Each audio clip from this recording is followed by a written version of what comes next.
Oh, you know what I actually need to well, I have to fix that. I have to get another intro.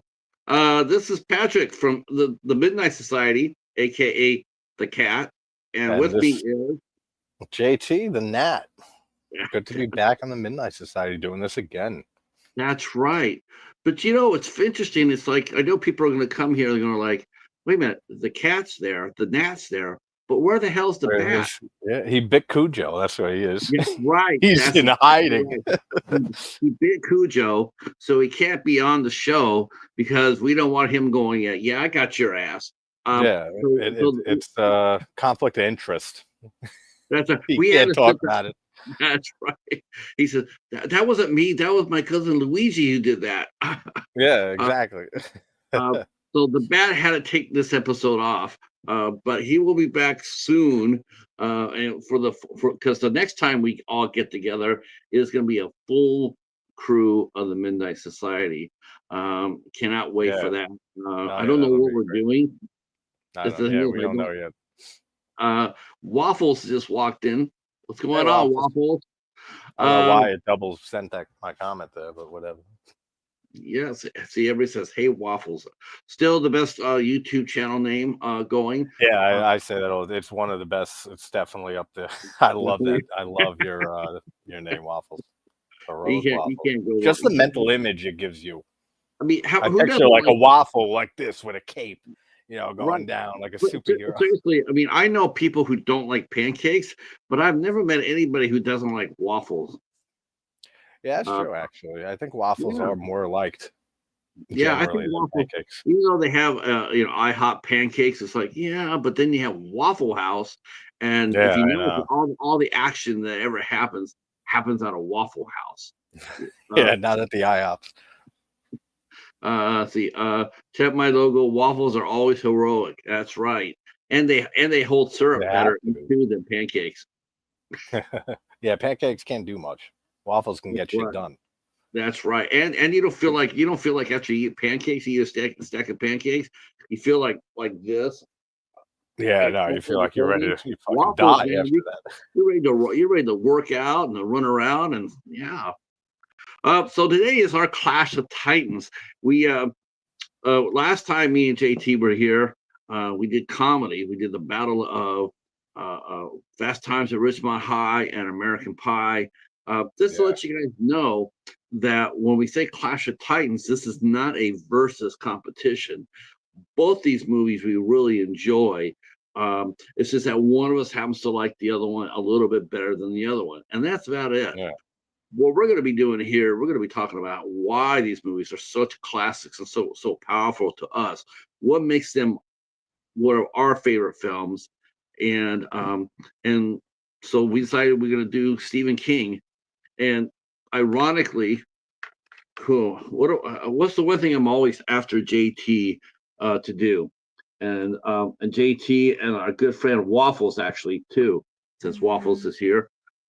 I'm always trying to get your asses out of the 80s and the 90s. It's like, Jesus Christ, Yeah, guys, can you I don't want to see another he fucking does. Halloween retrospective. Let's talk about the Evil Dead. I love the Evil Dead, but this is like the 40th time you guys have done it. Oh Come up yeah. come up past the 2000s. It's Um, always got to be new, and that's why I always do the same thing. Like it's always a new movie, every video. It's always a new film because I can't talk the same shit over and over again. oh my gosh, you're doing better. You're doing better now. Waffles, on the other hand, and some of the other folks that we're talking about, they love to live in the 80s. They're trapped in the 80s. I Uh, mean, it's such a great decade, but yeah, there's so much stuff out there in oh, every decade. no.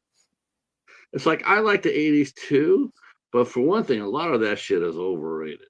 Okay, I'm just gonna call it after this. There's a I lot of mean, there's definitely a lot of them that have so much nostalgia and charm to them, but are objectively terrible movies when you look at them. Like especially the slashers, which are favorites of mine. But I can acknowledge when a film like Pieces is a terrible movie, like yes. objectively, but it's a favorite of mine. I can watch anytime just because of how bad it is. It's great in a lot of other ways. The charm is so much to do with it. I think that's why people gravitate to the 80s a lot, and the effects work, the practical effects being at its peak there. Oh man, Maria just walked Marie just walked to the door, Hey, but from Marie. Marie. How are you guys doing? How's Sam? Yeah, and well, I mean, I'm here bitching about all the time about getting you guys out into the modern world, and yet for this one, we are going back in the Wayback Machine to talk about a classic films from the 80s, which is Cujo. Cujo came out in 1983, and then of course, Misery came out in 1990. Um, Yes. I know and the so novel came out in '87, I think. The novel is one of my favorite novels, is Misery. yeah, And I don't read a lot of books more than once. I don't reread often, but it is my favorite novel, like by King or in general. I've reread that a few times, and Misery and The Shining. Those are the three King novels that I've read multiple times. man, you gotta get yourself. You gotta watch. You gotta read the you know the writers the writers version of The Stand. The Stand still is Stephen King's Oh, greatest book. The Stand is great. The I Stand haven't is the reread greatest. The Stand, and I Oh, haven't read it in forever. it's still the greatest book that he wrote. One, the second, my favorite second King movie book that he wrote suffered from Stephen Kingitis, and that is can't end the book. Uh, but up till the very last two or three Yeah, pages, this has huge. been awesome. Awesome. It was called The Long Walk, a novella. Oh, The Long The Walk is Running Man. fantastic.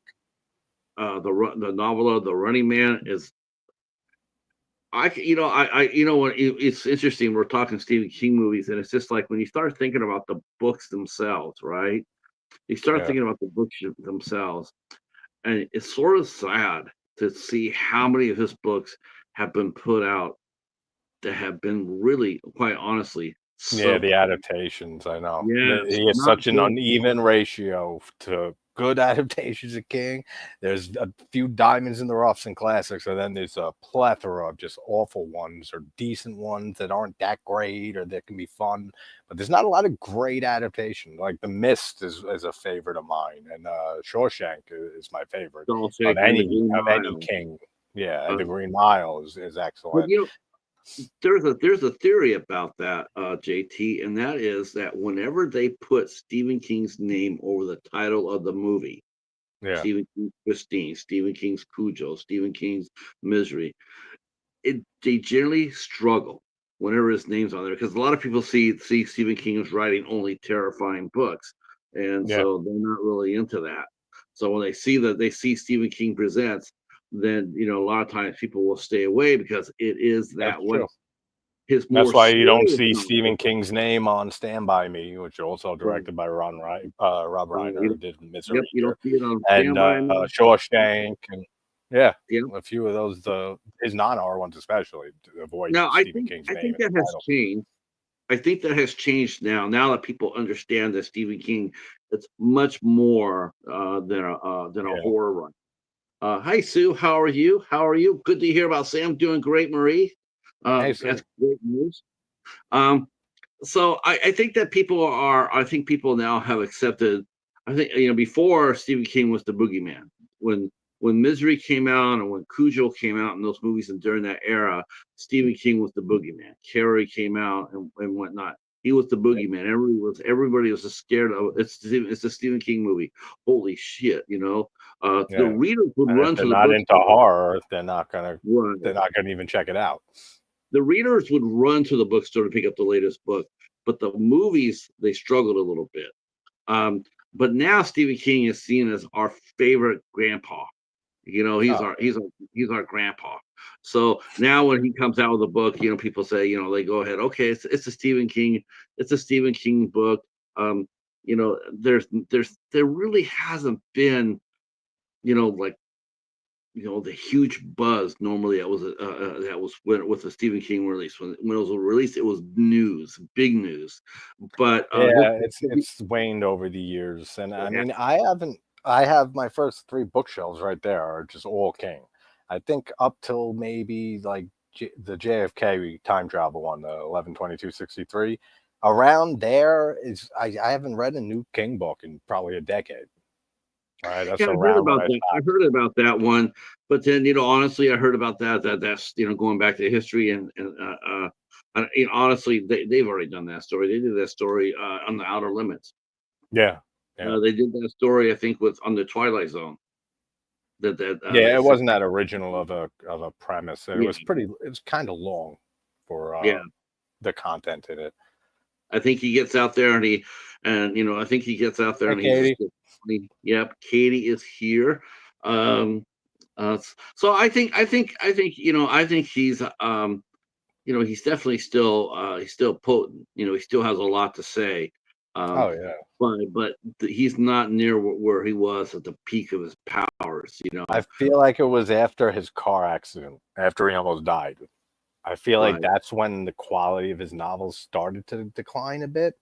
And when and maybe 5, 10 years after that is when I lost interest in his newer stuff. You know what it I think was? Doctor Sleep was the last novel I read of his. I think for this, I mean, both these movies here, Cujo and the Midnight Society. I mean, I'm sorry, Cujo and Misery. I'm thinking about that. I'm thinking about that. Here it is, the King Society almost. But I think the difference between Cujo and Misery versus like today's novels is that back then they had an edge. I mean, he has something to say. Yeah, he was fucked up for a while, but then after that accident happened, all of a sudden, if you notice his books, while there's still a lot of Stephen Kingish in there, but you Yeah. started noticing they lost their edge. They lost that, the sitting, and none other better than to to showcase that was the miniseries, the series he wrote called The Gunslinger, The Dark Tower. Oh yeah. I mean, that's his And magnum opus of work. it fell flatter than a waffle. Yeah, no, Um, you can't do that movie. You Horrible. can't do that story justice in any way that I can Uh, think of. But the well, movie, I he did couldn't not even like he at all. couldn't even again, it's like, they teased it in the movies. How Stephen King cannot write an ending. He cannot write an ending. No, I mean, I know it's always been a huge issue, like the biggest issue with King.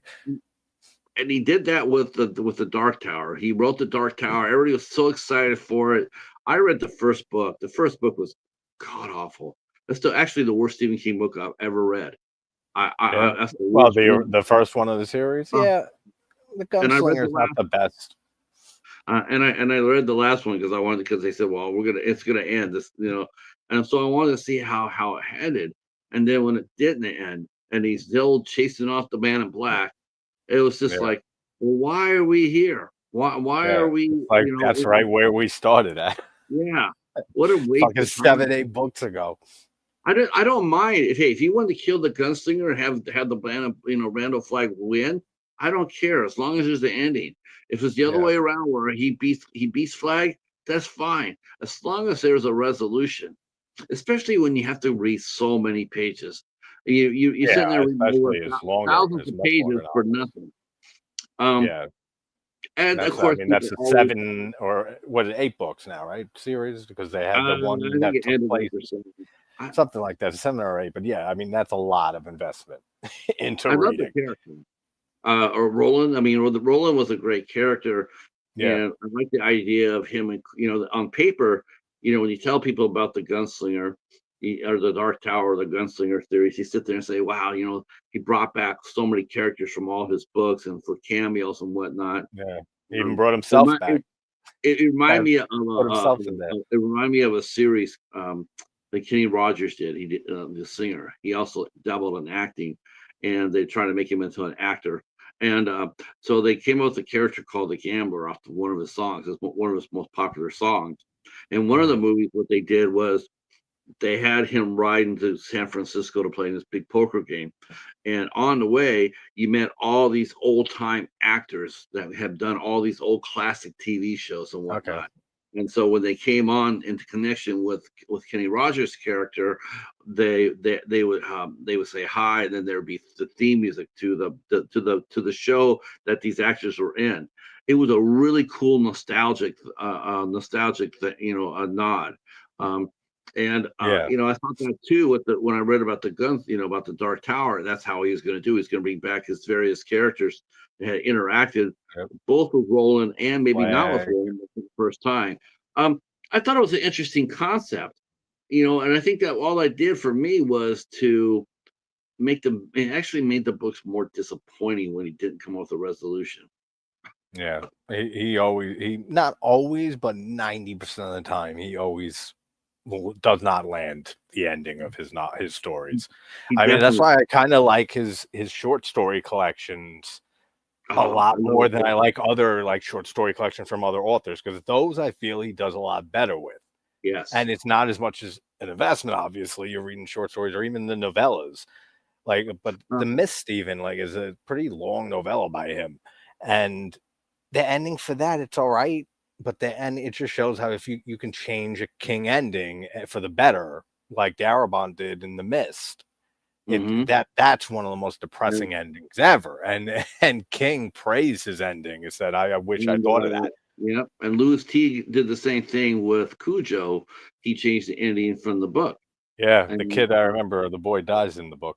now it's interesting. It's interesting is that the fact that Stephen King said that he said, whereas he absolutely detested the fact that Stanley Kubrick fucked up The Shining Yeah, um, by killing Scatman Crothers. You know, he turned around and he said that because he said that wasn't right because that was the main character. The yeah, Nelson, he killed off the main character in his book, and it's like, okay, I didn't like that too much. But he actually praised Louis T for having Tad live. He says that's the one thing, and he says that's the one thing when he wrote the book that he wished he could change. And so he says he was happy to have the boy survive. And I agree with that. I agree. You know, I, actually, I disagree. I like it better with I'll him tell dying at the end. you, yeah, but I'll tell you why I like it better. Yeah, Okay, if they would have had the boy die, okay, in the movie, mhm. all the attention would have been on the fact that the boy died. And again, Cujo is not Yeah, about like the you were boy saying. Yeah, we and were the mom. talking earlier about Cujo himself. Cujo, It would yeah. take I know what you're saying. Yeah, So I was very happy to see the change. And it did help me see because when I first saw this film, JT, I saw this at the theater because I'm ancient. I saw this at the theater, you're and still beautiful. Don't worry. yeah, when the first time I watched it, well, yeah, it was about them. It's about the mom and the boy in the car and the dog going around. You're scared shitless. And Yeah, like your I had traditional monster movie, or a vicious animal mauling people and trying to attack people movie. But there sure, is more to it, a lot. there's a lot more, and it's like it wasn't until I got older and I watched it and I started appreciating really exactly where the horror of the story lies from. And it wasn't with the boy and the mom trapped in the car. Though I can't think of a scarier car to be trapped in than a fucking Pinto. Um, Yeah, but it was that's the great. suffering of the dog and what rabies. Back then, we really didn't think about rabies. Or what it does, what does it look like? I mean, Yeah, I don't think I was into maybe my late 20s before I actually saw a video of what rabies does to people. yeah, Yeah, if I got rabies and they told me like, "Yeah, there's nothing we could do for you," I'm telling them right then and there, "You're ending my life. You're not gonna be yeah, able to make me feel It's a terrible infection it's a to get. I horrible mean, way. I can't think of very many ways worse to die than by rabies. I just can't. yeah, I've seen. I mean, it's nightmare fuel, and to see that dog going through that and unable to articulate, and now I see that movie as just it's a horror film. It's a yeah. horror film. It's like it's very similar to Frankenstein's monster. How it, Yeah, Cujo was just an innocent thing. He didn't ask for any of this. He didn't ask to become right, infected with rabies. He didn't ask to turn into this violent, vicious dog, a monster. But he does, and because we have Tad who directly calls him a monster a few times in the car, right. and he thinks, and she's like, "No, it's just a dog." Donna's telling him, so it reminds me of that. It reminds me of Frankenstein's monster. Mm. It's just that he had no control over it really. And Yeah, he's a tragic character, Cujo, for it's a sure. tragic character, and and I'm gonna pass this over to you. So is Annie Wilkes. Annie Wilkes is a tragic character as well. Yeah. Um, and also at the same time, the character, the human side of her is tragic. Alone, isolated, just totally like, has nothing other going for other than other than James Caan's series. Of course, now when we find out a little bit what Annie Wilkes is representing, um, to Yeah, me, it ups the horror. I mean, now we see Annie Wilkes for what she really supposed to be. yeah. It's scary as hell. I No, mean, it's yeah, that's scary why as it hell. surprises me that King waited so long. I mean, it doesn't surprise me, but still, if he would have came out with the exact metaphor of the story and what it's really about, which for those who don't know, is just his struggle with cocaine and alcohol addiction and just addiction in general back then. Which, speaking of, he doesn't even remember writing Cujo, the novel, Yeah, which is something that's unbelievable to me. That I I could mean, see, like, because I've had my fair share of partying, but I was never a big drinker, never blacked out much or anything. Maybe once in my life I blacked out from drinking. But to forget writing an entire book yeah. because you're so whacked out throughout all that time, that's something. That's such a surprising fact to me that he doesn't remember writing that novel. But yeah, the Misery, it definitely ups the intensity throughout that film, knowing that it's basically just his struggles, King's struggles back then with addiction, and that has said that Annie Wilkes' character is a symbol for cocaine, basically, and So, everything and that he was hobbled by his addiction and stuff, hence the hobbling how scene. did you yourself? I mean, you yourself, you mean, you've commented to me, you've commented on your channel before that, you've had issues and stuff like that, and I don't want to go into that, but I mean, you've Yeah. acknowledged that. Oh yeah. When you read a book like Misery and you see, do you see any of yourself in that, in James Absolutely. Bond? Do you see A- James Bond? Absolutely. And the novel, if I remember right, because it's been a year since I've read Misery, even though I have read it multiple times, there's a lot more attention on the painkillers that she's giving him throughout the story. There's like it shows his addiction to the painkillers and how she's manipulating him with them and to keep him complying, to keep him there. And he actually, I think if I recall right in the novel, he goes out like one of the times that she leaves the house and he can go snooping around and he goes stocking up on the pills because he needs them. And so they play a lot more into all of that in the novel. But yeah, it's very well done. It's very relatable. So let's kick this off with Misery, because I think Misery is has a lot to say. Cujo, in a sense, is a very simple story. It's, in comparison to Misery. I will Yeah. definitely say that right now. Um, Mhm. Cujo is, there's a lot to be said in Cujo. Especially with the mother and the son and the loss and whatnot. But I mean, the films themselves, I think Misery has a bigger punch than Yeah, it's a Cujo. lot more dense. Yeah, I think Cujo definitely has a power punch for sure. I mean, and that's what makes Cujo just fantastic. And I think the more people understand about what Cujo is behind, I think every year it seems to be rising a little bit more. Like, you're not hearing people talk about the mother and the son so much as you hear people commenting that poor fucking dog. And that's Yeah. how No, a you little you are people. right. You don't hear that a lot brought up when Cujo is brought up, and it's not brought up that often either, which is why when we were talking about setting this up and doing which films to pick, I was glad that you went with an underdog, pun intended, story of King, because you don't hear Cujo brought up a lot. And like I said to you backstage, this is going to be a little more of a clash of the Titans than the last one, since we both love American Pie and Fast Times, like love those movies.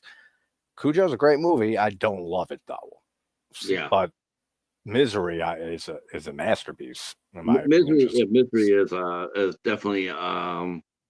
Hey, Stephen, how are you? How are you? hey, what's up, Steven? Right, all right. But Um, to but that point though, to the I can definitely see why people love Cujo a lot more because, I mean, let's face it, Cujo's the killer dog. Like he is the infamous killer dog in horror, just like Jaws is the shark of horror. Right. There's nothing bigger than Jaws.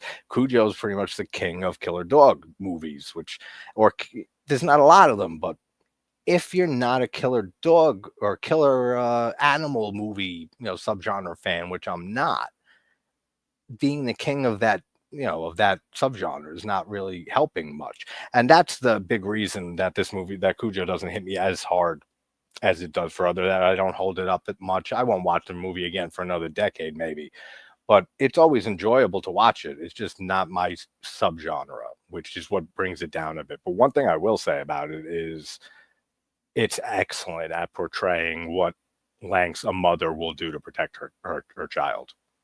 Like that, Yeah. it conveys beautifully throughout the whole movie. It's interesting too. It's interesting in the book. When we meet the mom and the dad, they're instantly we instantly learn right away that they are not they have problems. The wife is having an affair with The affair, yeah. local, right, with the local tennis pro. Yeah, it was their ex, or it was her ex-boyfriend, right? I think was it like from high school they dated, and The guy then dated in high school, and then he ended up being a no, I didn't say it. I meant to say, well, I think in the book, I think he was the tennis pro in the book, but in the movie, they had him more like a handyman. So there was a reason for him to come over to yeah, their house. He's fixing furniture. So makes sense. Donna is the mother's name, and her husband's name is Vic, and in the book, there is that affair, and Yeah, it instantly puts the wife, and now when you're reading her character, you're instantly like, you're not feeling sorry for her. You're thinking, she's cheating on her husband's trying to do his best to bring in to make a living. He's not there enough, but he does try, and he has a great deal of love for his son. And then the movie definitely conveys that the love for the son is there. yeah, very, very much so. And it's one of the highlights of the film. Um, but we do see that the mothers have an affair, and then what smart is the fact that they turn around and they humanize her by having her admit that she's having an affair, but that it's over with, Yeah, and when Steve, the guy she's having the affair with, when he gets a little too aggressive, she's like saying, back the hell off. yeah, And so, and she does love her husband, and it's something they needed to talk about. You didn't really ever really feel in the movie itself that even when they found out about each other, you feel sorry for her, but at the same time, you're sitting there going like, I think they can save it. I can see, and so I yeah, think absolutely. Especially I the way that like you said, she goes to him and tells him, and they want to work it out. And yeah, it's very obvious from the way that they act with each other in those scenes. Uh, Now with James Caan's character was Paul Woods, right? Paul, what's his name? Paul Sheldon, yeah. Paul Sheldon. Let's see. Where do I sign up? Three of the best YouTubers that do interviews. I don't know who Jennifer Woods is. I don't Um, either. yeah, but well, there's two of them right here. Me, I me think and that's what he was implying. He said, oh, okay. Patrick, I got you a guest. You too, JT. Okay. Thank you, I guess we can Stephen. That talk. means a lot. Yeah, we can talk to Jennifer. Yeah, for sure. I have Yeah. to. God, let's see. Oh, Dead she was Sea. in Brandon Flagle's Okay. Dead Sea. Yeah, I got that movie. I got that one. Never Yeah. saw it. I gotta All check it right. out. So, but Misery. I'm gonna pass this off to you to talk a little bit about Misery, because I know Misery is your of the two films is your strongest one. Um, Yeah. I have not seen it enough to really gain a proper, because Misery is a movie that you have to, just like Cujo, you have to see multiple times to really start, Yeah. for it to really sink in. It's not one of those movies where it just flies over your head one time and you forget about it. It stays with you. Oh Um, yeah, absolutely. I think Misery stays with me because of the characters, because of Paul and Annie. Kathy Absolutely. Bates. I mean, Kathy Bates. I mean, even now. I mean, every time you see Kathy Bates is so I don't She's know how great. many I don't I think that might have been, I could be wrong about this. That might have been her only role where she actually played a villain.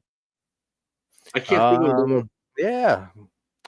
Well, I'm thinking American Horror Story, some of the seasons, but yeah, she plays kind of a villain and one she definitely does. So in that series a little bit, but nothing like a huge role that I I can mean, think of. no, every time I see her, she played on Molly, she played Molly Brown on Titanic. Uh, Titanic, yeah.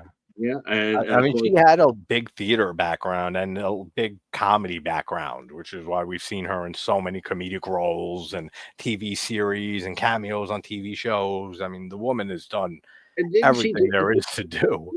a nude scene too when she was in her 60s with Jack Nicholson? If she did, I never saw it. I don't really I know if think I as want good to. as it gets. I think it's like as good as it gets or something like that. I Her and know that Jack movie now. Nicholson, and she walks inside the hot tub, and I think she's topless, and she's in her 60s. I never saw it. Yeah, That's interesting. I did not know that. I think that it's just that she's a beloved character. I mean, actress. Yeah. I mean, people love watching Kathy Bates. Just Um, her everything about her. You look at her, you look at her in interviews, you look at her in entertainment, any movie she's in TV, and you just can't help but love her. yeah, Like from just her personality. Because you could tell a lot of it is her. And unless it's a big role like she's really submerging into, but she plays herself a decent amount in especially TV and stuff. But I agree. she's instantly likable, like every Um, single time. I know that she commented that when she took her latest role in the reboot of Matlock, she lost 100 pounds. And when I watched the Oh first wow. episode, I didn't even recognize her. I didn't even Yeah, recognize. I know that she started doing Matlock, that reboot, but I have not seen it yet. But wow, she lost 100 pounds. Good for her. And of course, it's when that movie was made or when it came out, Kathy Bates wasn't the star that she is now. I mean, she was not Yeah. like the big, it's like The Shining. It's like Shelley Duvall was not the big actress to, she was not a big, A-lister that could go nose to nose with Nicholson.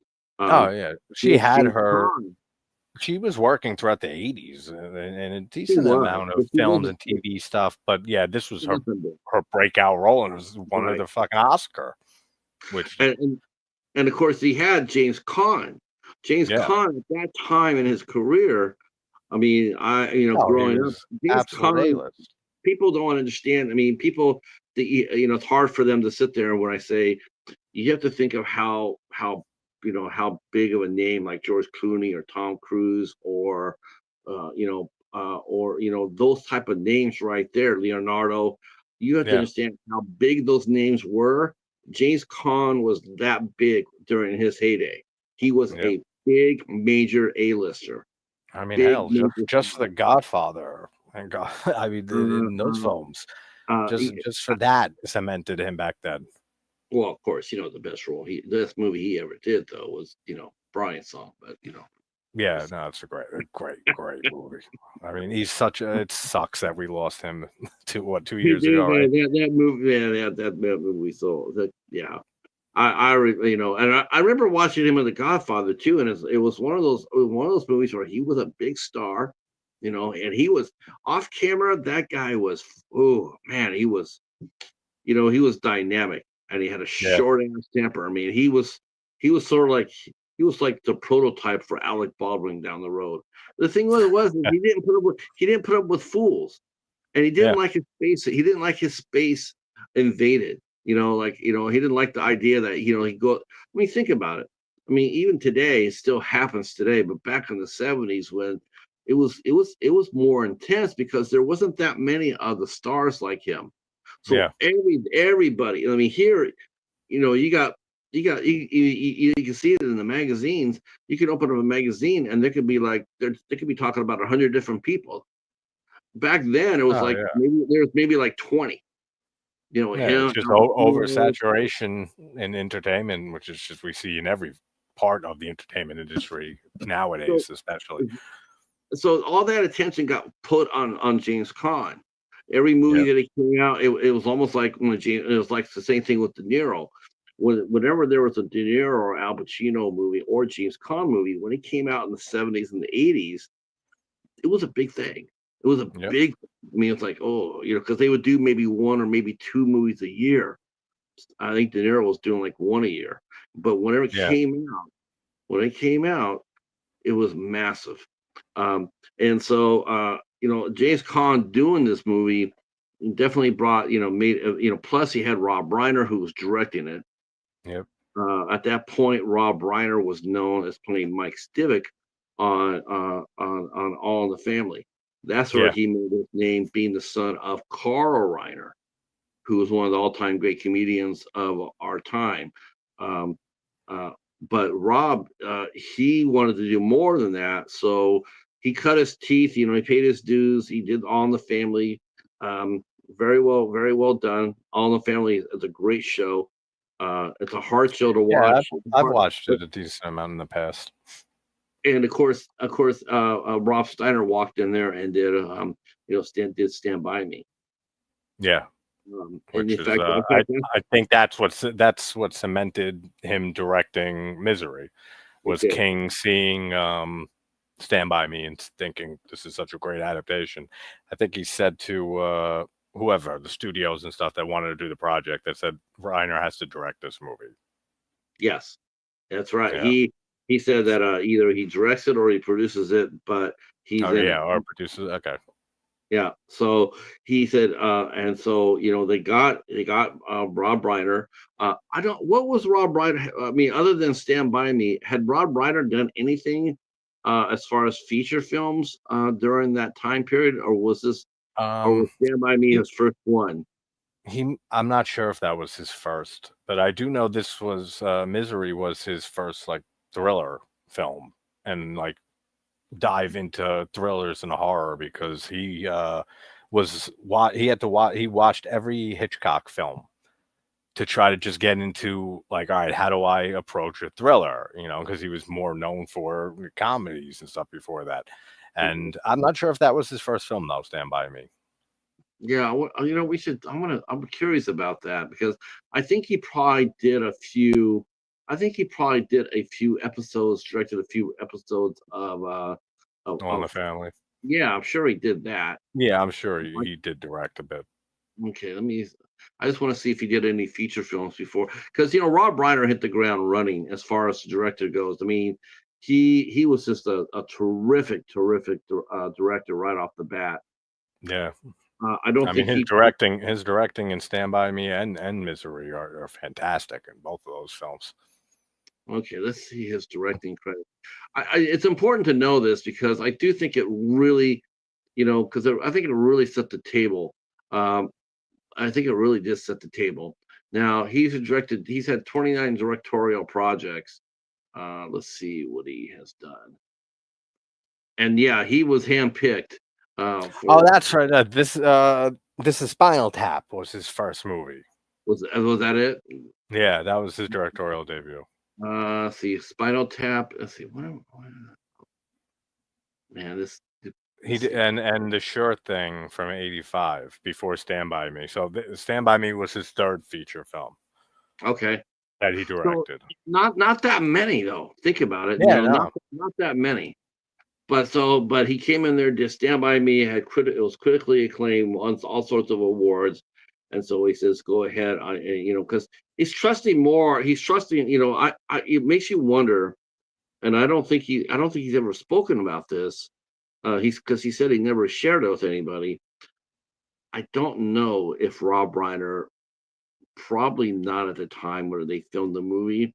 I don't really think that Rob Reiner knew that it was a metaphorical story. I think it was just a yeah, novel story that Stephen King wrote. I don't think he realized at the time, 'cause, I mean, it all depends how badly Stephen King was fucked up back then. Um, yeah, because when did he have that accident? Wasn't that an accident? Was his calling card? I mean, like to wake up, his day was over. I think that was in the early '90s, mid '90s, maybe. Or I don't maybe late '90s, Maybe maybe. he I'm gotten not sure. sober beforehand. He might have gotten I sober think he before. got sober before the accident. Yeah. So I I think don't that he was thinking of giving up riding before the accident, and that kind of brought him and made him realize and kept riding and kept his career in riding going. That's what I think the accident caused. I think he was clean before that. so he goes ahead and he gets handpicked to basically direct the movie of Misery. Um, and it has a lot to say too. I mean, not only are we talking about the metaphorical side of it, but it also, Oh yeah. maybe back then. I mean, maybe back then it was metaphorical for that. Uh-oh, the gnat is gone. No, I mean I'm just Mike for a sec. Okay. Um, Right. I think that maybe. Oh, I know what you're doing. Thank you for that, by the way. Of course. Oh, cool, cool. Thank you. So I think when he wrote, I think when he wrote, did the movie, it wasn't like I said, it was metaphorical for what King was going through. But Absolutely. if you think about it now, though, you mean you could substitute Annie Wilkes for any one of society's ills. And to me, Mhm. while at the time it was all about crazy fans, chasing after a famous person. Then we find out that it was metaphorical. It was mostly Stephen King versus himself. But Yeah. I think it's made a full circle back to the way we look at celebrity. Yeah, I mean that's the big theme. If you're not counting, Stephen King's own metaphorical writing of his own experiences and stuff, that's the big theme of the movie is just obsession and then fandom and how fans look at celebrities and the relationship between the two of them and how obsessed a fan can get. I mean, that's obviously the heart of the movie thematically. I think And you could definitely tell that he Stephen King was pissed off at himself too. I mean, he yeah. went out there and Oh yeah. had, and I think he went out there and he had, hey Matt, how are you? What's up, buddy? Hey, Matt. Welcome into a matinee edition of the Midnight Society. We are doing Clash of Titans, Misery, and Cujo. Um, I think one of the aspects of him, two things that I thought were like, wow, he really did not like himself too much, was the fact that you're right. It showed in the book, in the movies too, trying to hoard up on the medications. Like, even though the guy was a multi-millionaire, Yeah. he still, I gotta have that next. Yeah, I gotta be able to have my next fix ready. I gotta be able to next time. Yeah. And I think he hated himself so much that he went ahead and, whereas in the movie, the movie was famous because Annie took and broke his ankles. Yeah, Basically the put his hobbling leg scene. but what did he do in the book? Yeah, in the book, it's very different. In the novel, she cut off his leg, one of his legs, and then used a blowtorch to cauterize the wound. And he actually, at the end of the movie, he has a prosthetic leg that he ends up walking with. And there's a lot of stuff. I don't want to say there's a lot of stuff cut. I mean, you're always going to have stuff that doesn't make it to a movie from a book adaptation, Right.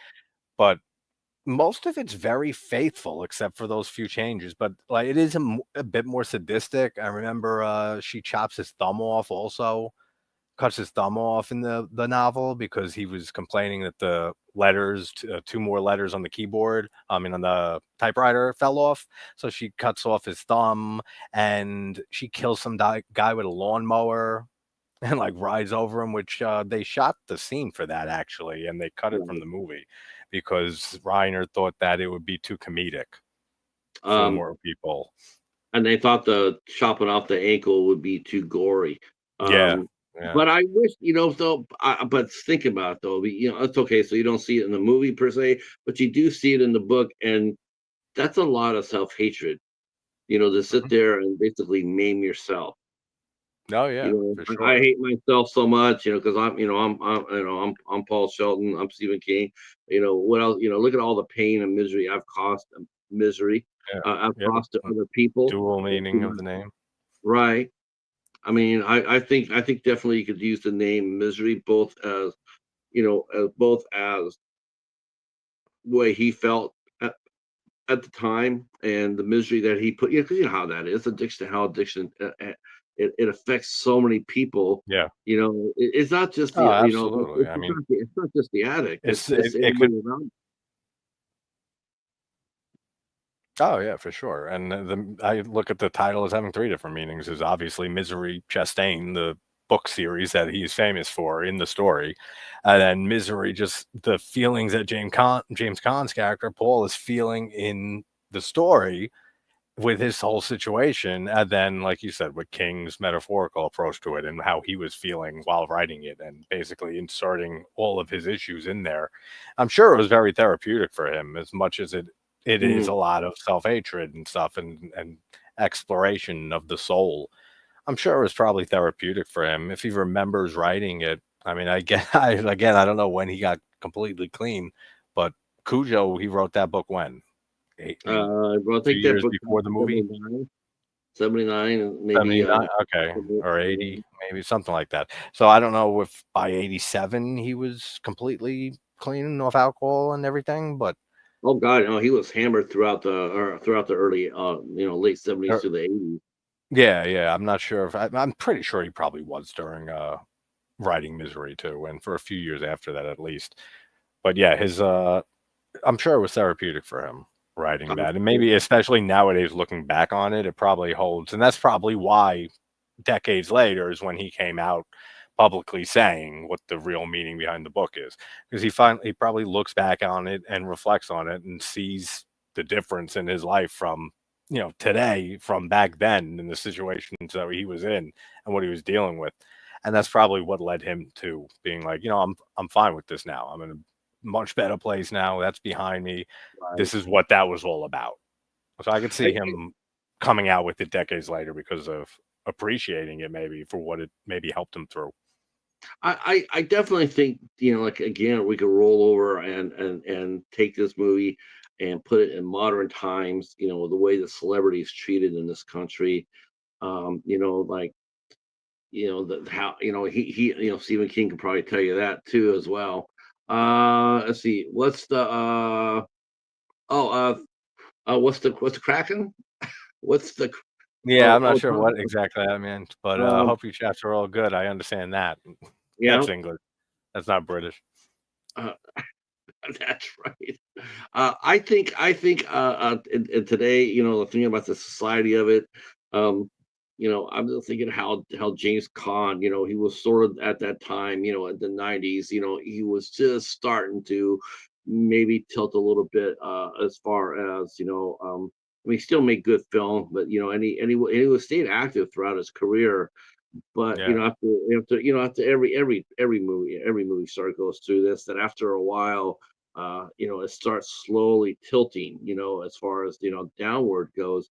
I think a lot of people were really surprised to see that. Here's Kathy Bates. She walked off the Academy Award, where I think a lot of people thought if anybody was going to get nominated and walk it off, um, Oh it yeah. would have been I James mean, it's Caan. it's much more heavily towards her performance in the movie. And Right. even in the book, I mean, from what I remember, I mean, there's just a much bigger emphasis on Annie's character, and it makes sense especially with all the symbolism and everything that we've been talking about. But she steals the show in this movie, Definitely. and I mean, she got the Oscar, which, if I recall correctly, the only other people that in horror that ever got an Oscar was Jodie Foster and Anthony Hopkins, both respectively for Silence of the Lambs, and Ruth Gordon from Rosemary's Baby for supporting actress. I think those are the only awards, Oscars, and stuff given out to the horror genre, to horror films. Yeah, the horror does not really get the definitely does No, even today never does has, not and really get the it's love. a little more today. But I mean, we have the Chainsaw Awards, Fangoria Awards, and stuff like that. But still, the Academy never took horror seriously. Maybe a little in the '70s when you had like The Omen, you had Gregory Peck, and you had like other movies like that that had big names, Taj Allen Burstyn in The Exorcist, and just all those the bigger actors in the '70s. You saw that for a bit, but then that kind of just faded away with the 80s, and especially when VHS became a thing, because then anybody could make a movie. Shape of Water. I don't know if Shape of Water is so much a horror film as it is a creature feature film or even a science fiction. I, I don't know if Jordan Peele, Larry, what's up, Larry? I didn't even see you come in. And hey, Chad, I don't know if Peele got one. Um, I'm not so. Yeah, I don't know if Jordan Peele ever got an Oscar either. Oh, I'm specifically Oscars for best performance in a horror film. I should Yeah. clarify that, not directing or anything like that, or producing, just strictly performance for either supporting role or lead role and stuff. I think it's just those other films that I mentioned. See, Chuck says he's gonna be writing a sci-fi horror film for a producer. Oh, Chadwick is nice, man. on his way up. Awesome. That's great. Let me know. Let me know how far you are, Chadwick. Let me know toward the end of your shoot and who you cast, and we'll do our best to help promote it. Oh, absolutely. That's right. JT will take over. Always happy Speak- to Speaking of, promote films. I got to take 5 seconds away from this right here to congratulate you for your interview with Chris Alexander. Oh, So that thank was, yeah, man, that's a feather right there. Yeah, How'd you no, like I talking? know How'd you like talking to him? he's great. I know you had him on a while back, and I checked some of that out back when we talked about it. And you said, "Oh, that happened already," and I said, "Oh shit, really? I missed that one." And you did great with him too. He's just such a encyclopedia of not even just film, but it just any entertainment. Like the guy's just a walking fucking book, novel of just film facts and music stuff, and Mhm. amazing guy, amazing conversation. Chris, you know what I found it really funny too was how fucking hard it was to get an interview with him. And I'm thinking, you know what? You know how it feels to be on the other side of that. You know, when Yeah, you're running Fangoria and you're trying to get these people to come onto your magazine, you know, like exactly. what? And then I'm going like, man, so why are you making it so hard for us to get you on our? Yeah, no, we had to reschedule me and him like five times. We had to how- reschedule it. Three or yeah, four was him. Like one was me, and the other four was him because his kid got sick, and that was like 2 weeks there that we kept yeah, have I to had to reschedule reschedule that. once too. I had to Yeah, reschedule once with them too. And I'm going like, yeah, man, you know, I'm thinking of all. I think of when I booked this is going to be easy. And I've known Chris for years. I mean, him and I yeah. have been swapping, you know, and I didn't think it'd be anything.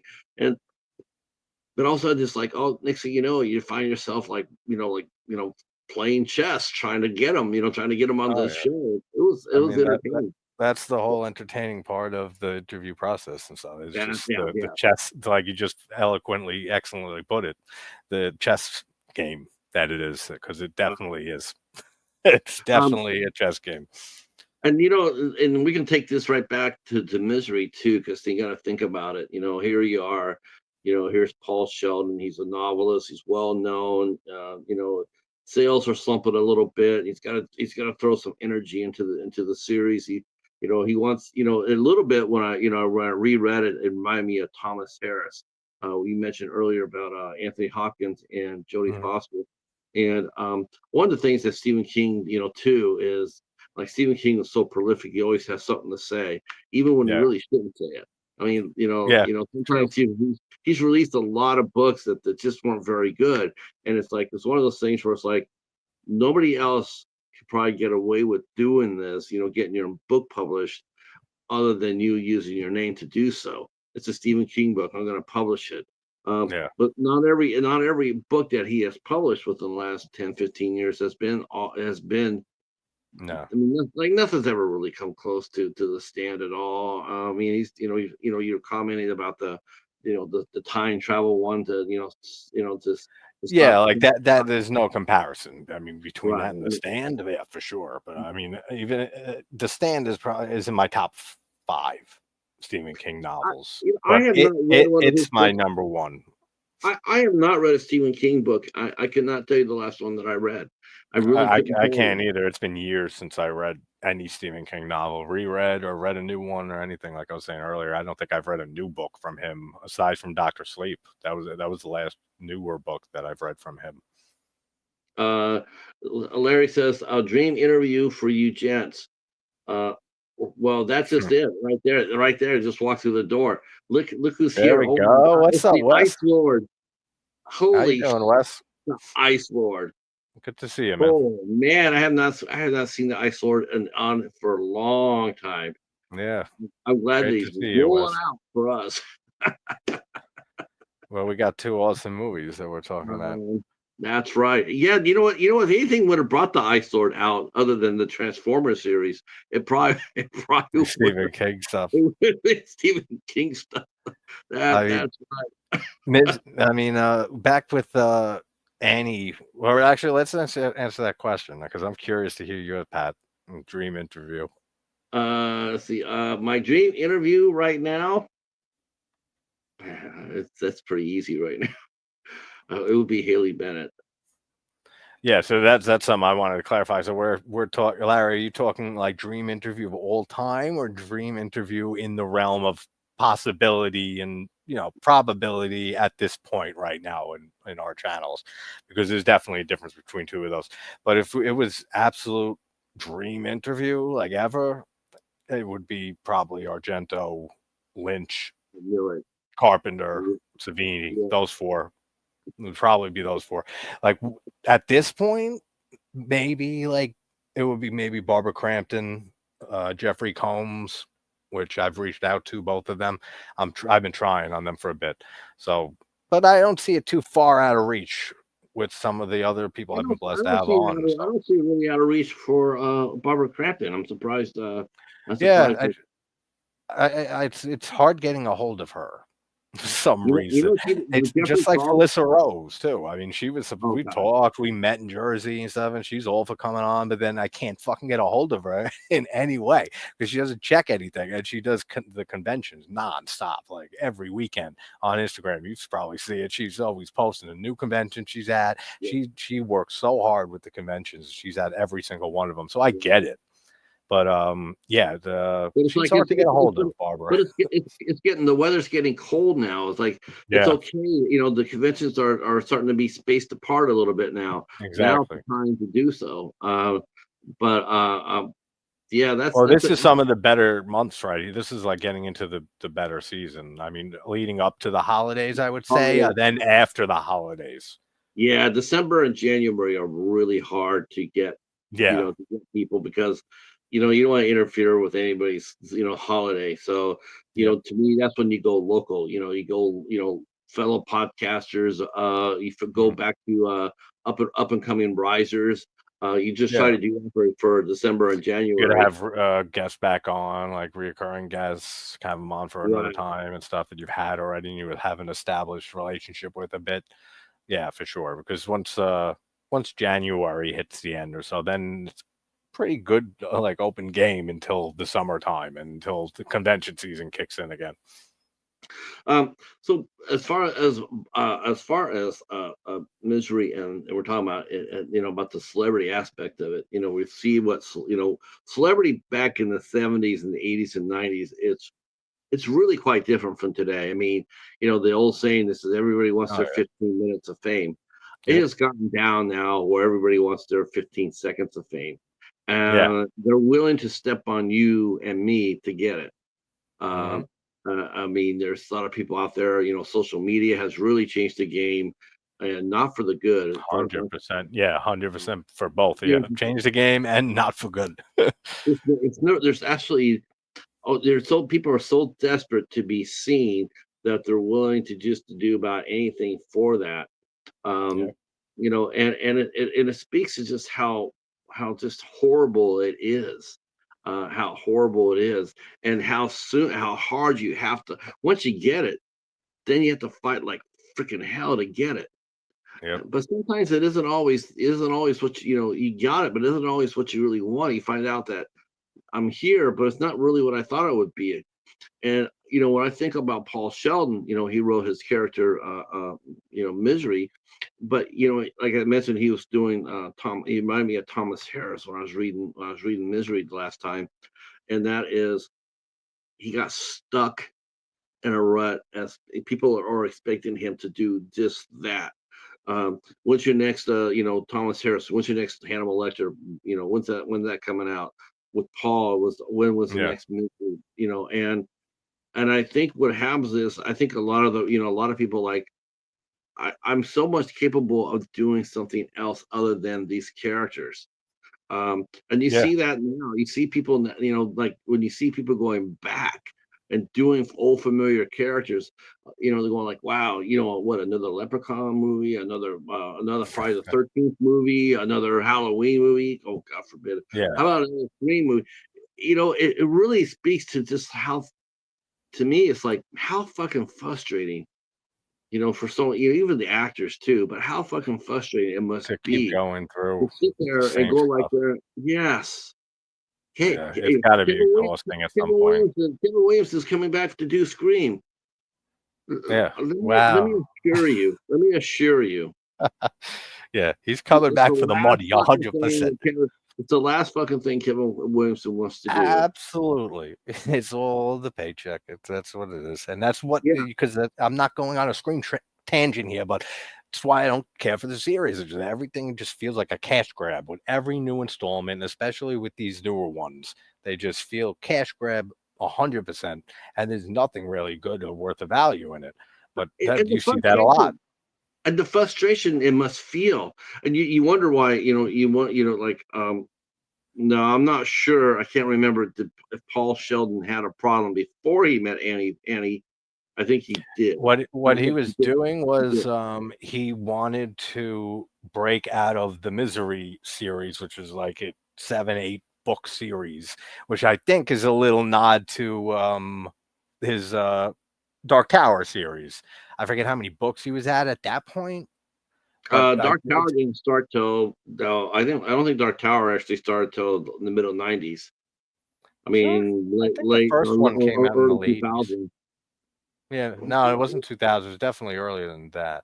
All right, so maybe it wasn't, but I like how he was basically had this hugely popular novel series about this character Misery, and then he wanted to write something different and break out of that, just like we were talking about, just doing the same shit over and over again. You will probably definitely get burnt out on it and lose your passion for it. The novel that he writes, that he has the script for, that he has to. It's terrible when he has to burn it. She makes him torch his script, and she knows it's his only copy because she's his biggest fan, and saw an interview that he did on Merv Griffin where he said that he's superstitious and he only writes one copy and stuff. He doesn't make any copies of it. So she's toying with him there, and she knows it's the only copy, and makes him burn it. But that was something completely different. It wasn't had nothing to do with Misery. I think in the novel it's untitled in the movie, but I think the name of it was something Cars in the novel. So it was completely new and different for him to try to break out of the whole Misery huge fame and fandom that he had. And then he just meets Annie, who changes And of all course, of that. She's got different plans for where the Misery series is going. of course, this is not the first time that a writer has gained a notoriety for killing off a beloved character. We Oh had yeah. Sir Arthur Conan Doyle kill off Sherlock Holmes. Hmm. Like I said, I mentioned about Thomas Harris, but this is what I was going to say about him. Now, Thomas Harris is the one that first wrote Manhunter, Yeah. or Red Dragon. So he's the one that in Red Dragon became Silence of the Lambs. Yep. That's how everybody knew him. Everybody knew him, and that's all. When he came out with a non Hannibal novel, it didn't sell. Yep. Nobody bought. Nobody cared. And then when he's going on book signings, they were asking him whether he's going to bring back Hannibal Lecter. As a Yeah. writer, as someone who has an imagination, how frustrating that Oh, must it's be got to to be sit there immensely frustrating. right. And Hearing the so same questions all the time. I mean, Khan even said that I read a quote that he probably heard the "How your legs doing, Jimmy" quote thrown at him 100,000 times after the Misery came out because of the hobbling scene and how iconic that scene is. He's gotten so known for that movie, despite his insanely amazing career before that, that it probably you hear that 100,000 times, that same reference to the same movie, the same scene. definitely gets old after a while. I am Uh, 99.9% positive on that. and I think what he did was he was like, I'm done with this. I'm so done with this. Yeah. So he turned around and and J.K. Rowling did the same thing too. Uh, um, and that is, he says, I'm getting rid of it. I'm gonna make him like unlikable. And so they turned around and they took Clarice, and he made Clarice into a cannibal.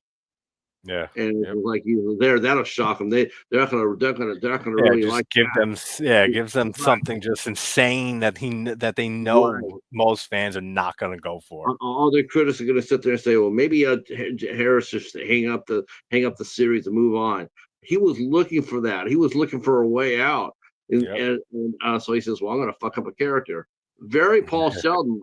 Like, I don't want Yeah, to write this yeah, character anymore. So what can I do to get out of it? Oh, I'll just kill her off. I'm not gonna. yep, I'm gonna have her go roll around down the hill in a ball of fire in a car. That'll end the series. Then I'm able to go out there and create more. yep. Um, And and the thing, and it's such great irony, in fact, that he ends up in her care, quote unquote, her care, and he doesn't get to do that. He doesn't get to move on past Misery. He ends up having to write a whole nother novel against his will in the worst circumstance possible. So even in like his own hell that he's living in, he still can't get away from the um, popularity and from the character of Misery. let's see, Larry's saying, as far as the interview question would go, Carpenter, Russell, name a few, Ramiro, Angus Scrimm, Vincent Price, James Earl Jones, Christopher Lee. Great Do you picks. think Kahn's biggest film was Misery? I mean, The Godfather alone is the bigger Yeah, film, I would say, than I mean, not even counting his role in it, but just the film in general. But yeah. I think it's one of his most iconic performances, I would say, for sure, Misery. And it's saying a lot because it's really only the two of them. It's very stage like and play like, and that's why Kathy Bates just, I think, excelled the way that she did in that performance from It's her theater funny. background. It's funny you mentioned that, because they wanted to do a theater adaptation, and they wanted to, and guess who they wanted to play Annie Wilkes? Julia Roberts, right? Julia Roberts. Get the hell out of here. I listen. I have not liked Julia Roberts at all since she beat out Ellen Burstyn for Best Actress for when Ellen Burstyn was nominated for Requiem for a Dream, and she beat her for some stupid movie, whatever it was. I don't remember. And I just said, "Fuck Julia Roberts." And ever since then, I do not like Julia Roberts Yeah. just for that alone. Uh, then they ended up taking Misery to the stage, and none other than Laurie Metcalf came on there and played Annie Wilkes, and I'm Bruce thinking, Willis, right? that's awesome right there. And Laurie Yeah, Metcalf is a, and she did Scream, for all you guys yeah, out there. You know, talk, yeah. talk, talking about wanting to take a series and putting it in a car and rolling it down the hill, burning. Oh, dude, that's the series for me. It really is. It's enough already. Did Nev you, did, Campbell's coming back. Great. We got a average actress who's coming back who can hold the movie, and it hasn't been relevant since the 90s, the late yeah, 90s, but you know early. what though? See, that's to me. But to me though, think about it. Think about it. Here's Paul Sheldon. Right now, his series is failing. Yeah, He needs to break out. He needs to break away from that. He needs to, it's yeah. a fresh Do something perspective. new, totally different. And that's the same thing that happened to Nev Campbell. Once you got stereotyped, that's the only thing you can do. That happens to actors just as much as it does to writers and to writers. It's like, Yeah, you can only write about Hannibal Lecter, or you can yep. only play Sidney Prescott. Or Well, even who just the fuck or even just genres. It's just well, you're a horror writer, or you right? write horror Right. movie scripts and stuff. That's it. I, Like that's how you're people see Stephen absolutely. King. Stephen King has written, and he has worked very hard about this. He's written a lot of books that are non-horror. Mhm. In fact, I want to say the character Mr. Mercedes. I Yeah, think I think that's more I of a never read thriller. that one though. I think that's more of a mystery, a thriller series than it is horror film. Yeah, The Running yeah, Man I is never science read that one. fiction. Um, the The Long Walk. the novella is top 5 for me. That's why I can't Yeah. stand the movie. I can't stand the Running Man movie. No, I mean, it's so Um, different. It is so different, and so just Arnold Schwarzenegger in there, it's like in the movie, it's like takes it someone ran all up, to a different film than the story it came from. it's like if someone ran up to JT's doorbell, put a bag of dog shit on on the store step, and lit the fire, and rang the doorbell. Yeah, exactly. It's so different. And speaking of the Running Man, and then you mentioned the Long Walk earlier, which is a favorite Mm. novel of his for me.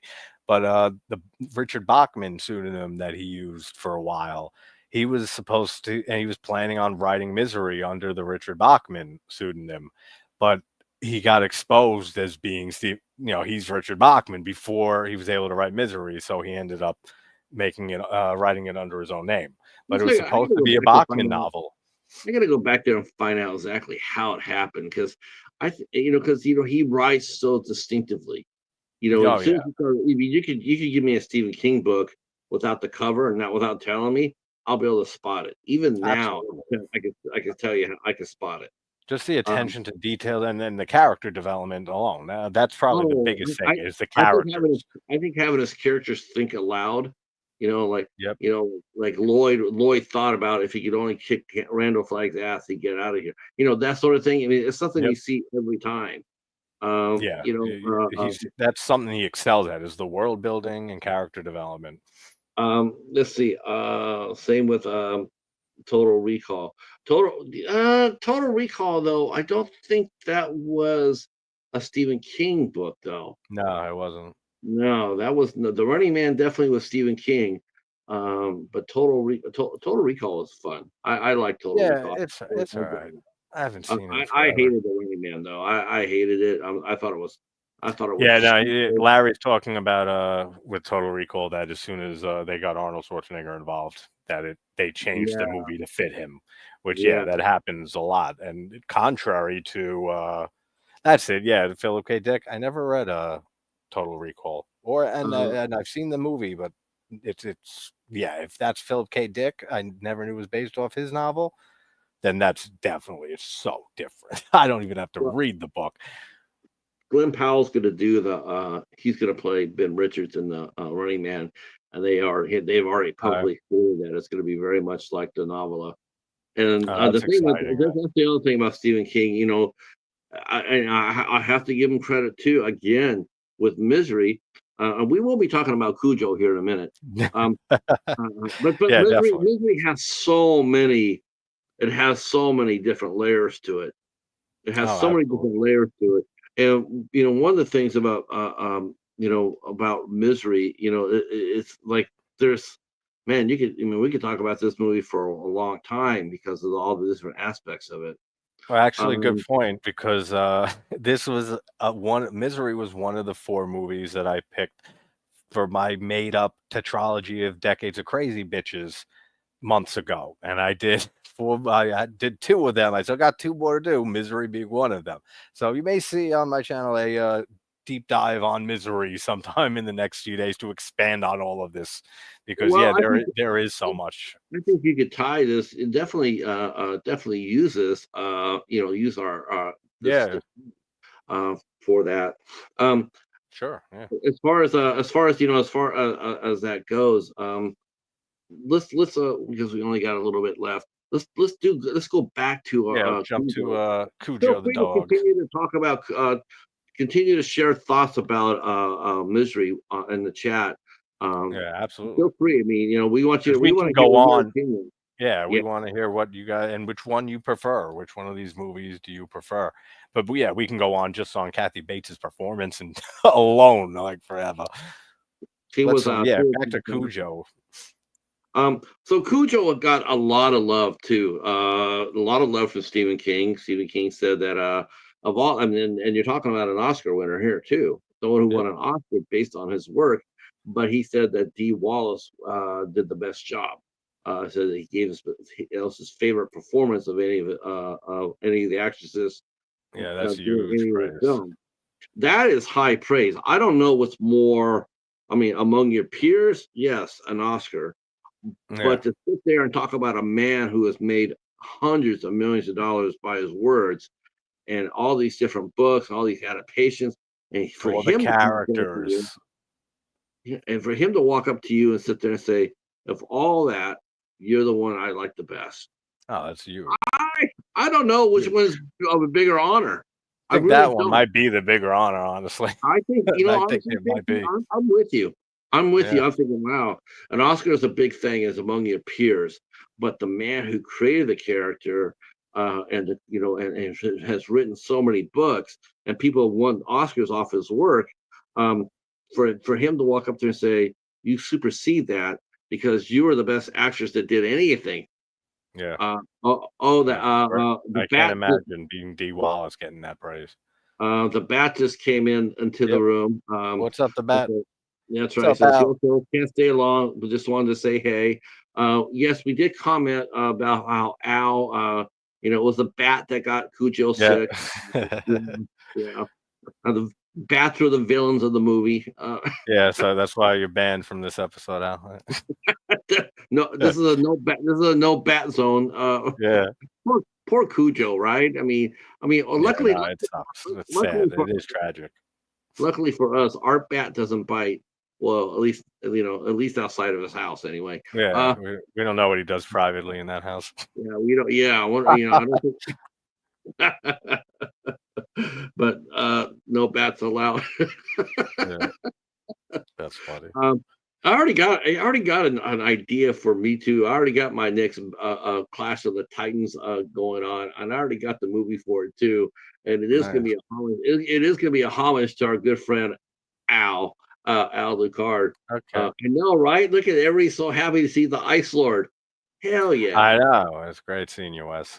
man! I was thinking, every Friday I'm thinking, well, maybe this will be the Friday that the nice circle will come back.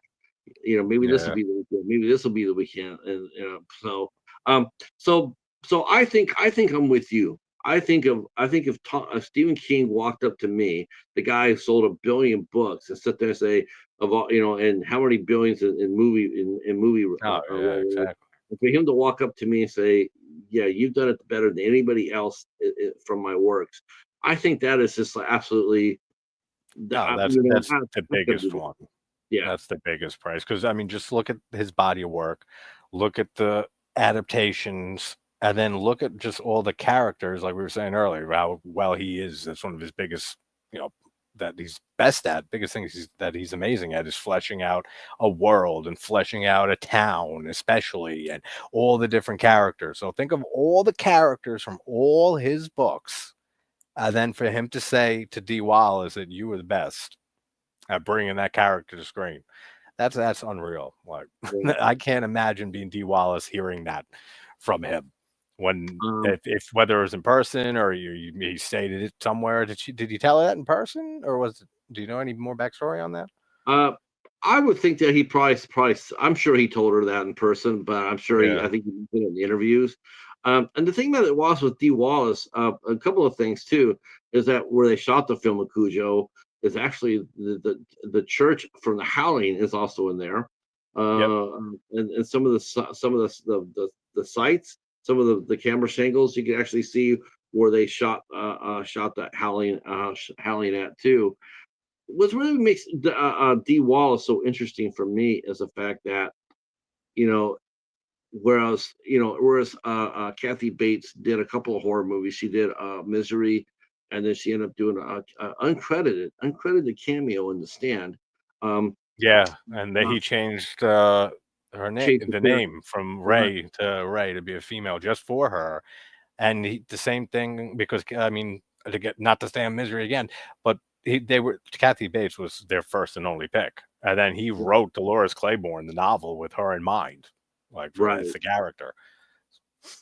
And so D. Wallace, whereas Kathy Bates ended up doing multiple types of genres, she did, romance, mystery, historical drama, where D. Wallace pretty much stayed right in the genre, which really surprised me because Absolutely, yeah, when you think about after E.T., you're thinking, okay, well, the world's her oyster. She can do anything she wants to do, yep, and that should open the door completely.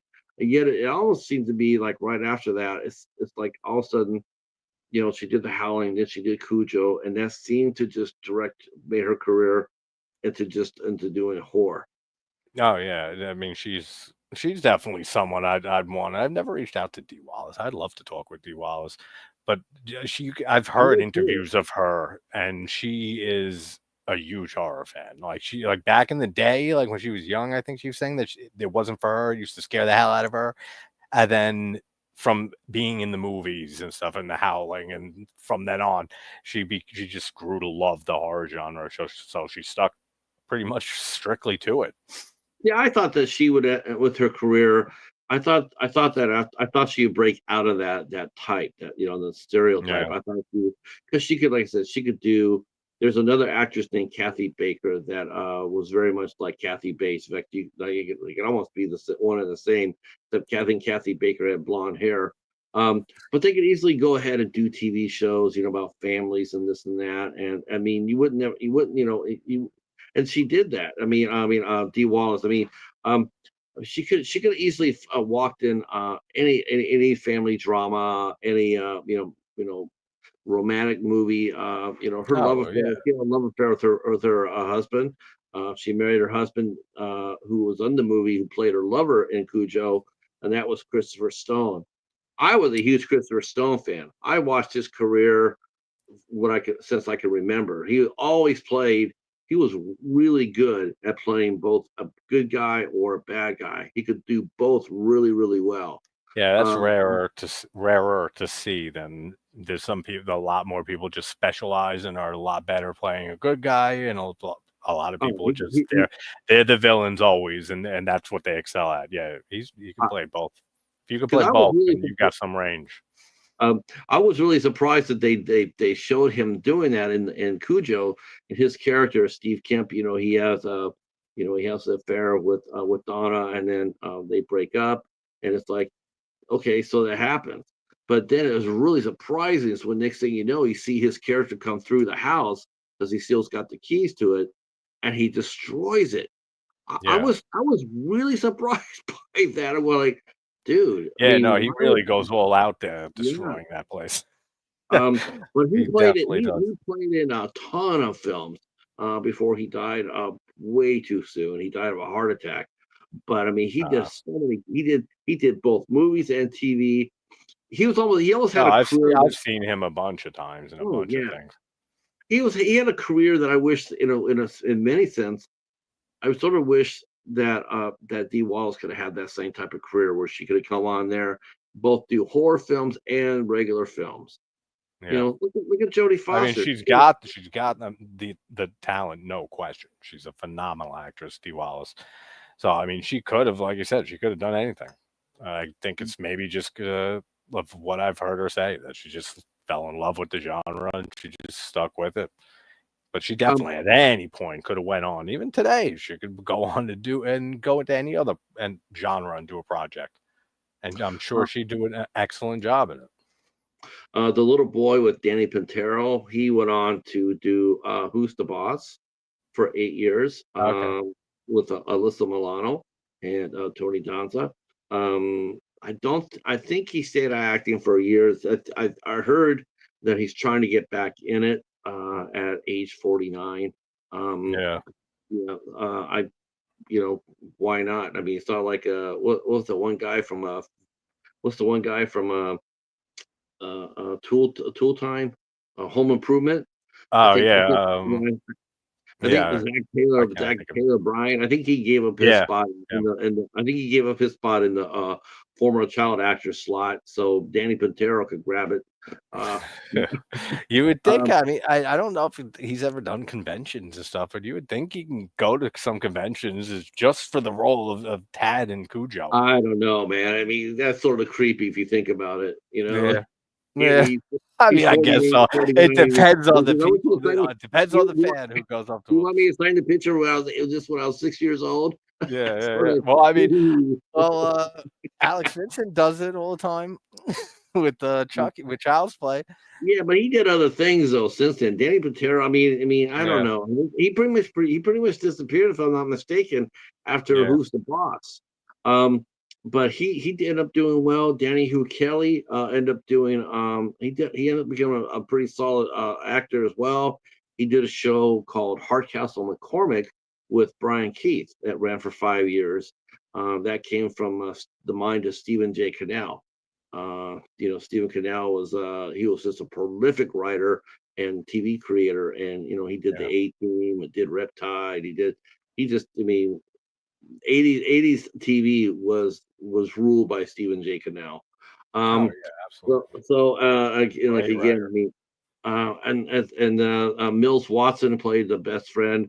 He, he was very good too. He ended up doing a show called, doing a show called Sheriff Lobo. He always saw him in a movie. He's a great character actor. He always played a little bit of the weasel in every role. Yeah. And Ed Lauder, who played the Jerry Chambers, who was the husband, the father. Ed Lauder is just a horror No, fan. Louder is great. I've seen him in many things. Legend. Yeah. It's always good to see him, and so whenever saw him, he's like, yep, he's elevating it. Yeah, no, he's So a face set. Anytime I see his face, I forgot he was even in Cujo because it's been forever since I've seen it. And once I saw his face, I said, "Oh, it's Louder." I always forget his first name. Was it tremendous Ed? cast. I mean, think about that. That cast of Cujo is, I mean, it's stacked. Yeah, Now where Misery itself too, though, we can't sneeze at Miseries, even though they didn't have that big of a part in it necessarily. But of course, the secret ace they had in Cujo was I had Lauren Bacall. yeah, So yeah, Lauren Bacall, one of the greatest actresses ever. Bogey and Bacall, they did 4 classic movies that was just absolutely made them immortals. So I mean, there's a lot of star power. I think Oh, there LQ Jones definitely was in is. that. Who played the sheriff? Wasn't it LQ Jones that played the sheriff? I think so. Yeah, the one who goes, which was an amalgamation of a few different police Yeah. officers and sheriffs that investigate in the novel. They basically took Right. all those characters and just turned it into his character, made him the head sheriff. And I like how they did that because he's very good at his friggin' job. When he's looking at the car and he sees, and the stories that he probably climbed out after he crashed his car, Paul, and maybe he's out there, the animals might get him, but we're going to look for him. And then he notices that the car door is so messed up. He's like, "No, he was pulled out of here by somebody. He didn't crawl out." And like, I really like how they made him a very intelligent sheriff in Misery. Steven's mentioning says we're talking about the guys in Home Improvement.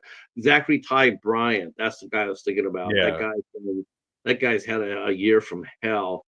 Um, if I'm going to Vegas to see if he lives another year, I might put money down. I might put money down. I'm just saying the guy. I think it's he's racked up like three. I think he's like racked a up death three pool. DUIs, a couple of domestic abuses. Yeah, Yeah, he's not much further along before he slips into the jail system. Yeah. Child actor. Yeah. Jonathan Brandis. Yeah, that's a hard one. That's a hard one.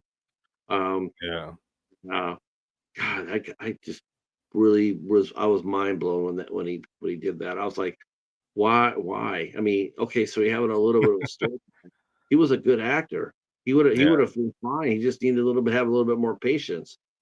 Um, but again, that's interesting you mentioned that though, because we're talking about the cost of fame and misery, and that's part of it too. yeah, How many people get run over and destroyed by it. Um, yeah, the one thing in Cujo, some of the things in Cujo that I wish they would have did a little bit differently. I like the idea that they had, I wish, because to me it seems like, I don't think Misery could be remade. I don't. I yeah. don't No, think. I I would don't not think want to see a remake I of would. I Misery. would not. Um, I think if they had the right director and the script and someone who understands the book the way we're talking about it, Yeah, not to take anything away from D. Wallace because it won't. But if they mm. ever did Cujo again, I I would think hope there's that they. plans for a remake. I was gonna say I would hope that they would. to understand to put it on the dog, to make sure because you look at that poor animal. I mean, Yeah. it's fucked up watching it. I remember I wrote my review for this on my blog, and I had to watch it, and I always got tears in my eyes, and the dog, every time he saw the dog, and you see it get sicker and sicker and sicker, and how much pain it would have been. Now the dog was a little bit too much ambulatory. Like that dog wouldn't have been running around like that. It would have been like staggering around and foaming at Oh the yeah, mouth. well, I agree. They should put more emphasis on Cujo's character, and even in the novel, if I remember right, there's like text and stuff of him thinking of the dog, Yeah, of Cujo's thoughts and shit. yeah. And it's so I mean that you can't really Cujo is a translate in the original version we got. They didn't translate that at all, but that would add a lot more depth to the character of Cujo and put more emphasis on what a tragic character that he really is in the movie. See, evening fellas, don't take this offense, but I'm gonna fall asleep to your stream. Hey, not a problem. That's a quite Yeah. honestly, that's an honor. Which I replied, Um, "It's fucking yeah, 9 for you or something, right?" Like 9:30, 10:30. Such a baby. Oh, no, I have no problem at all. If we can help you go to sleep, to relax, that's oh, an I do honor. that. I do that often to YouTube Yeah, channels and some of you yeah. guys even. I throw on Oh stuff my, just you when know I who I know I'm fell, gonna sleep. whose list I fell asleep to like that. Oh my god! Of course I would, right? Of course Yeah. anybody would. Go over there to Rainbow Fright. Go over there to her channel. Draw down her music reviews. You'll be dead. You'll be dead in 10 minutes. You'll be like, Yeah.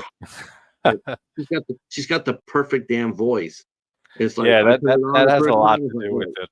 Hmm. I noticed that with certain YouTube channels that I will fall asleep to now and then. It's definitely the voice Yes, and has a lot she's to got do the with she's got the best voice. She really does. I'm not just saying that. I'm saying she's got the most relaxing voice, and then you just fall asleep. You just fall right asleep. Lady it. Yeah. Valerie's in the house. All right. Hey, Um, Val. I mean, let's just for the hell of it. Let's just hell of it. So let's have you recast, if you would today. Who would you recast to play in Misery? What two I people would you? don't What know, two man. people would you see? I would have to think on that a lot, especially Misery. I mean, Cujo, I might be able to think up, but I mean, Cat, that's a movie I can't see being remade. Misery. I mean, Kathy Bates' performance is one of the best things about that movie. And like I said, I think that movie is a masterpiece. I don't see anybody else being able to play that role. Like, especially not like Kathy Bates. If they did it a completely different way for some reason and made her a different type of character, kind of like what they wanted to do with Julia Roberts stupidly on the play originally by having her, because I think King said that, no, like, it has to be like, Annie Wilkes' character works because she's a bigger woman and stuff. She's able to actually throw Paul around and shit while she's captive in her place. So, if they But went a different direction with Annie's character, but then I wouldn't really like the movie at all if it's not sticking to the character of Annie Wilkes. That's very hard. That's very um, hard. it would be very hard. I mean, it definitely would be very hard. I think that it would be a lot more easier to cast Cujo Yeah. than it would be. I mean, not to say that the characters in Cujo were any lesser for it, but Oh yeah, no. I mean, we already said how Dee they're Wallace's younger. performance was They're amazing. definitely younger. I'm just thinking to myself, who would I have play right now? And it's like there are a few, I think there are a few people out there that would be interesting to see them play Annie, um, and some that I like someone like I think it would be interesting, and I know people will probably laugh at this, but given her age and whatnot, I think it'd be very interesting to see how well someone like a Gwyneth Paltrow would do.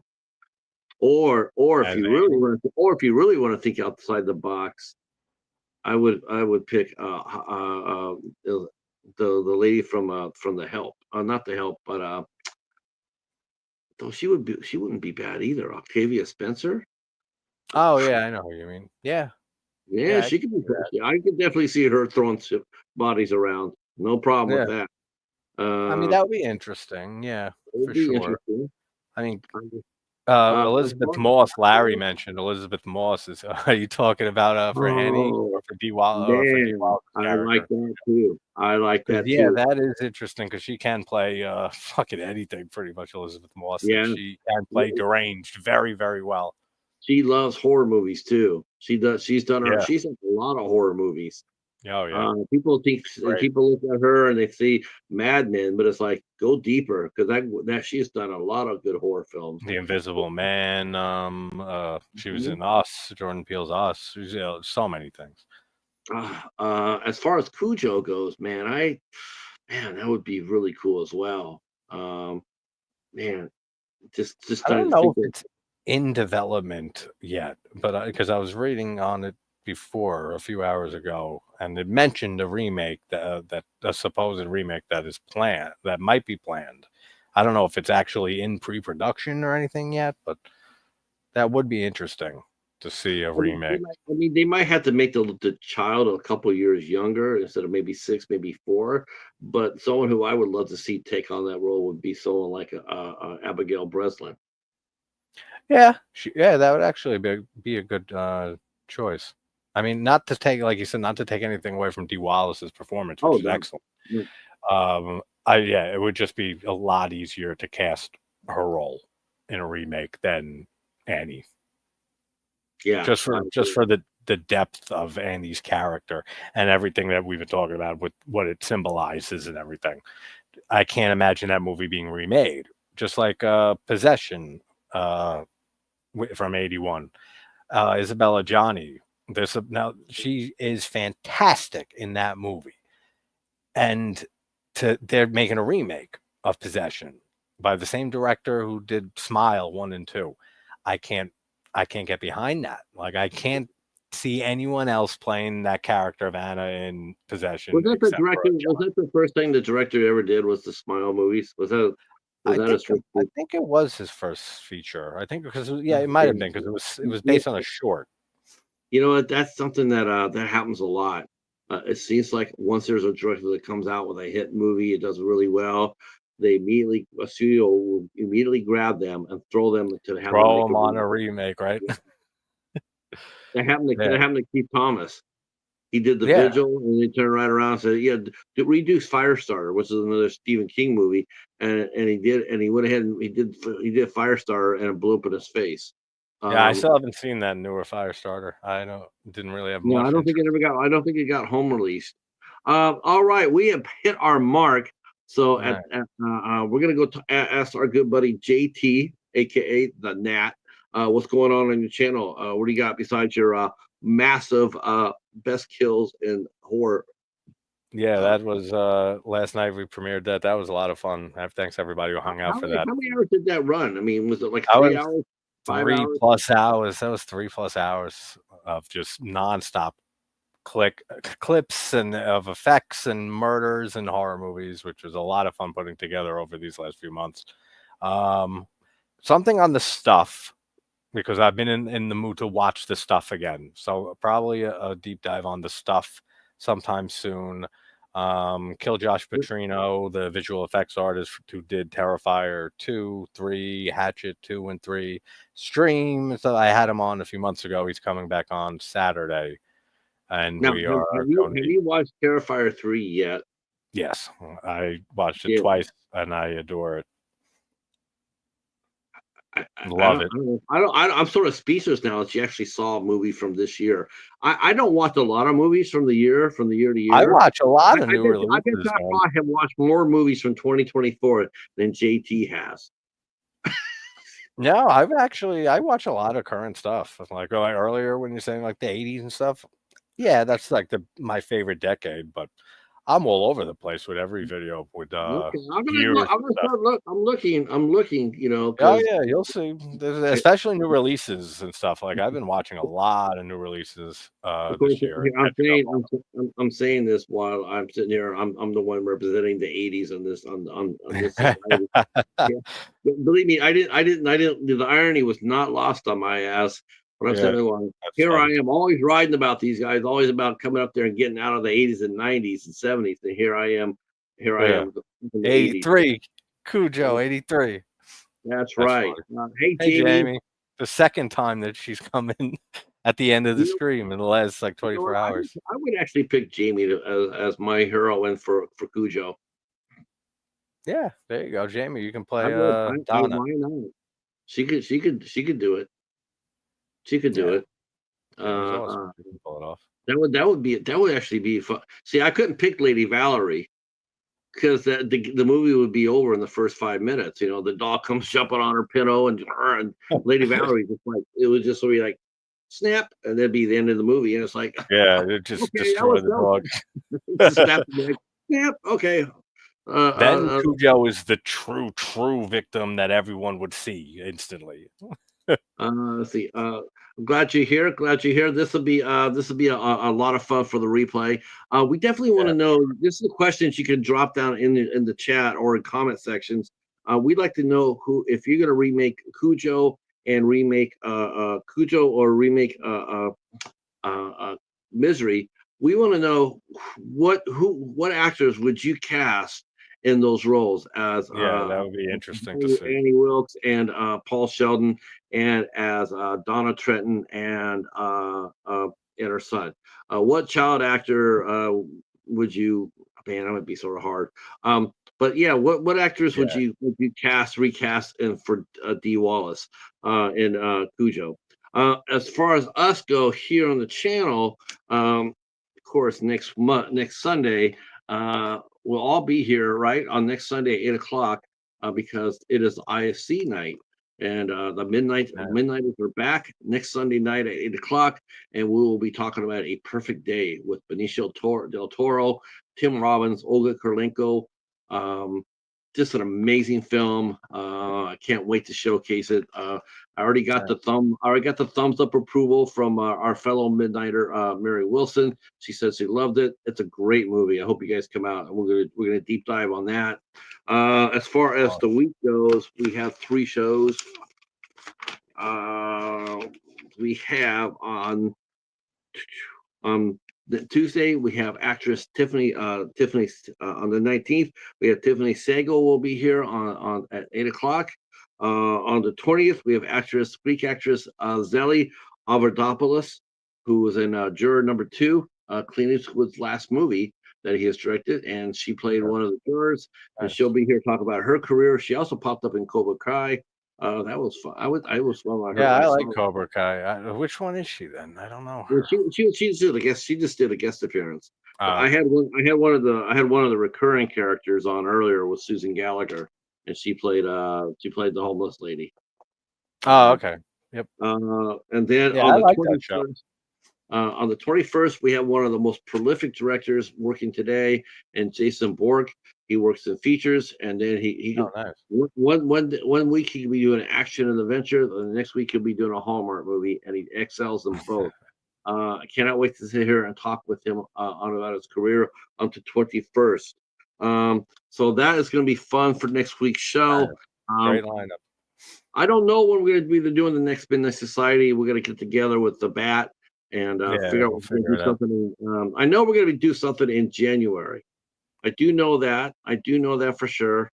There might be another Clash of the Titans between then and then. Hopefully, if you guys like what we're doing here with the Clash of the Titans, go ahead and let us know in the comments as well. So we know to plan another one. Yeah, definitely. Could use your feedback, and that's it for me. You got anything else to close the show with? No, thank you for having me on as always. Thanks for doing this, and everybody in the chat, thanks for hanging out. Especially, I don't want to single anyone out, but Wes, great to see you again. That's right. Because it's been a while, so good to see you, man. But thank you, everybody, for hanging out. Autobots, roll out. All right. Peace. Great. Take care, guys.